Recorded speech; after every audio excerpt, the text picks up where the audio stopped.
Hurry up. SportsCenter's on. Come on, get happy. With the drive for 5, take the Steelers to the brink and take the Niners to the top. With the Chargers, find there really is a first for everything. With the Cowboys, find there's an 8th time for them. The Niners finally come home, but with the field be an advantage. And how terrible were the towels in Pittsburgh? Depends on who you ask. Dion, Troy, Dion. The Nuggets rocked the boat in a big way. For all of you that thought we traded for Scottie Pippen, I apologize. While another team without Scottie found their visit to Boston a bit painful.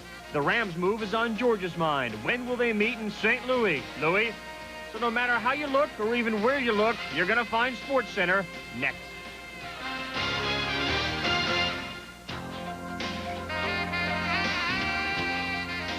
Hello and welcome to the big show alongside my tag team colleague Karl Ravech. I'm Keith Olbermann. Ahead on SportsCenter, a buzzer beater at Boston Garden. From Hawaii comes Morse code, but first the football, where one Cowboy cries and another retires. And this just in, the Niners have already scored the first points of Super Bowl 29. One of the big questions going into the NFC Championship game was the condition of the Candlestick Park playing field. Well, any remaining uncertainties about the turf may be directed to Mr. Troy Aikman, who on Sunday would get to inspect more of it than any groundskeeper ever has, up to and including George Toma. To the stick, Leslie Visser did not wear a hat, and the repercussions were about what you would expect before the game. Just a little tearing up of the turf. First quarter, third play of the game, Eric Davis, who really was the MVP, steps in front of Aikman's pass, stepped off his man, took a big gamble, 44-yard touchdown, 7-0 Niners. The next Cowboy possession, this time Aikman gets the ball past Eric Davis and company, but then Davis strips Irvin, and it's 49er ball again. 7-0, we're just past the opening whistle. Sets up George Seifert, sets up Steve Young. He has plenty of time, pumps once, goes right. Nice little drop pass to Ricky Watters, who high steps it in. And yeah, he made it 14-0 San Francisco. Could it get worse for Dallas? You bet. Kevin Williams fumbles the ensuing kickoff. It gets knocked away from him. It's Niner ball again. Things moving so fast, William Floyd wasn't even dressed to come back in. Niners at the 1. Touchdown. 21-0 San Francisco. Emmett said it was like spotting Carl Lewis 20 yards in a 100-yard dash. The Cowboys, however, made up a little of the distance. Aikman deep up top for Irvin. Touchdown Cowboys. But it's still 21-7. Now 24-7 Niners in the second. Emmett, who was healthy more or less, stumbles in from 4 out. It's 24-14. Niners, though, looking to put them away inside the 30-second mark to Rice with a 28-yard touchdown just before the half. It was 31-14. Second half, Emmett scores. It's 31-21. And then Steve Young stumbling and flopping in. Beautifully done.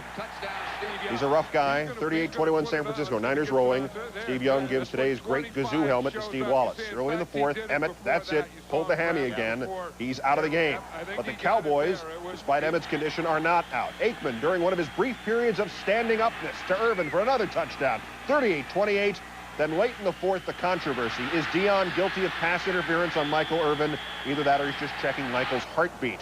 No call, but then Barry Switzer runs into an official, and they wind up penalizing the Cowboys 15 yards. Aikman took a beating all time, sacked by Rhett Hall, and the Niners win it 38-28, and afterwards Young, usually a placid enough fellow, crazy goes nuts. One video cameraman is down, and then a still photographer is down, and he's going to get yet a third one. 3 tackles for Steve. Yeah, right there, he's down. It's all over. They sacked Aikman 4 times, and Young by himself sacked 3 cameramen. Aikman dropped another 20 times. Why did that happen? More on that in our breakdown segment later. Key losing stat, perhaps. Alvin Harper, 1 reception, 14 yards. They stuck Dion on him. Anyway, Steve Young is headed for his first Super Bowl as a starter. He says Aikman told him on the field afterwards, this is your year, it's your turn. Whose turn was it when they didn't throw that flag on Dion? Barry Switzer spoke about the controversy with our Chris Mortensen. What they call that, Barry? What do you mean what they call? Did they call bumping the official? Well, I just showed them what Dion does to Michael. They won't call it 35-38 to make the call. That's right. Yeah, that's right. But they won't. It's a tough penalty to take at that point. Tell it. They look at him a little bit different. Larry Brown gets a little this, and they call on him. If he saw fit to do what he did, then I'm behind him, you know. But all penalties hurt. Just like if I would have did it, all penalties hurt, you know. But if he saw fit to do it, that's his, you know, that's his prerogative. The weight of the world finally got the Cowboys. Eric set the tone of the game today. he set the tone. I mean, having a big play, I was bumping and running on the other side, and I looked over like, damn, what's going on? I'm just mad because he didn't high step and dance a little bit. We got to talk about this, too. You kind of feel the thrill of victory and agony of defeat on both sides. You understand that how bad they're feeling, and they were true champions. But everybody knows it's time for some champions to bow out and let someone step in. I'm not in any way disheartened. I'm disappointed, but not disheartened. I don't have the gall, really, to be disheartened. I certainly think it's an overreach to make this game a responsibility of Barry. If you're going to do criticism, I think what we're really referring to is, would Jimmy have done a better job coaching than Barry? And if anybody's going to get criticized for that, I think that'll be me. Meanwhile, Dion also called Eric Davis my partner in crime. It's all over for the Cowboys, one in particular. That story later. The first quarter in this game told the story, and turnovers told the first quarter's story. The Niners, who had turned it over 5 times in 92 and 93, while the Pokes didn't turn it over once, suddenly gave themselves a +4 on takeaway giveaway chart. 3 of the Dallas turnovers led to 21 of the San Francisco points. Karl? With Carmen Policy getting all the attention for buying and building a program in San Francisco, Bobby Beathard has been overlooked in San Diego, which is just the way he wants it. He owns 5 Super Bowl rings and never wears any of them. He's built the team mostly through the draft, a team like its GM, which this entire season has never been given much attention, and Sunday was never given much a chance. Wet, wild, you need the towel. 62 degrees in Pittsburgh. Neil O'Donnell facing the league's top rushing D, led by Junior Seau. O'Donnell, favorite target this season, John L. Williams. 16 yards later, he's in at 7-0, a 7.5-minute drive. The vaunted Steeler D gave up only 46 yards in the first half. First and goal on the 3. Natron Means nowhere to go. He had 69 yards on 20 carries. Means again. Second and goal, stopped by Levon Kirkland. He led the Steelers with 10 tackles. Third and goal, Means into his own lineman, Joe Kokozo, who got stood up by Leon Searcy.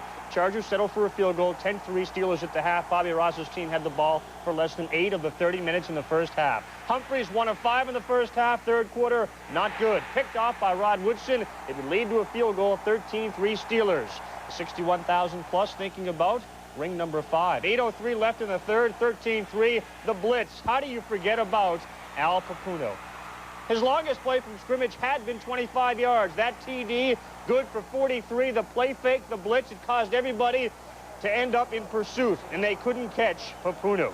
Chargers GM, Bobby Beathard, been to the Super Bowl with the Skins and Fins. Big game for Seau. Watch him pursue Foster, makes the tackle. He had 16. He hurt his shoulder again, didn't miss a play. Humphreys, Tony Martin covered by 2-time Super Bowl winner Tim McKyer, 43-yard touchdown, 17-13. Chargers are in front. The Steelers get the ball back with just over 3 to go. First play of the drive, O'Donnell. Eric Green caught 4 passes for 80 yards. Third down now. O'Donnell gets protection. Green gets open again. First down. Bill Arnsparger's D is bending big time. Next play, O'Donnell. Green to the 9. O'Donnell had thrown for over 200 yards 3 times this season, well into the 3s now. From first and goal to fourth and goal. From the 2, the Steelers need a touchdown. O'Donnell looking over the middle. Foster's open, no! Knocked down by Dennis Gibson, who made 2 key plays in the final series, and the Chargers hang on and win it. O'Donnell, a record-setting, heartbreaking loss. Chris Mims take this towel, and Tim McKyer, the man beaten on the final TD, had to be taken off by the paramedics. O'Donnell's passing attempts and TDs, well, it breaks the number set by Joe Namath in 68. His 32 completions breaks the one set by Bernie Kosar in 87. Chargers stifled the Blitzburg D, allowing only 1 sack. Following the game, obscenities ringing through the Steelers locker room. Kevin Green swore at a TV crew, and then Neil O'Donnell, well, he swears he made the right decision on the final play. It came down to that last final play, and I think the guy 57 made a pretty good play. Getting his finger in there. Barry told me it was about an inch, and he said 1 more inch and we would have had it. They had 2 big plays that accounted for 14 of their points, and they made the plays when they had to, and we didn't. And so you take your hat off to their offense, and you go back to the drawing board next year. The touchdown to Al Papuno, I think that play got us back in there 13-10, got us into a situation to where got our sidelines back into it, got us to believe in that, hey, we've come back from before. This is just another time, and that touchdown, I think, got everything back going for us. All week long, we got disrespected. They were planning Super Bowl videos, Super Bowl parties. We got disrespected from San Diego to Pittsburgh, you know. But, you know, we stuck with it. We believed in ourselves. We knew what we can do. You know, we got one obstacle left. It's going to be a big one, but we're going to stick together, you know, because you got to believe.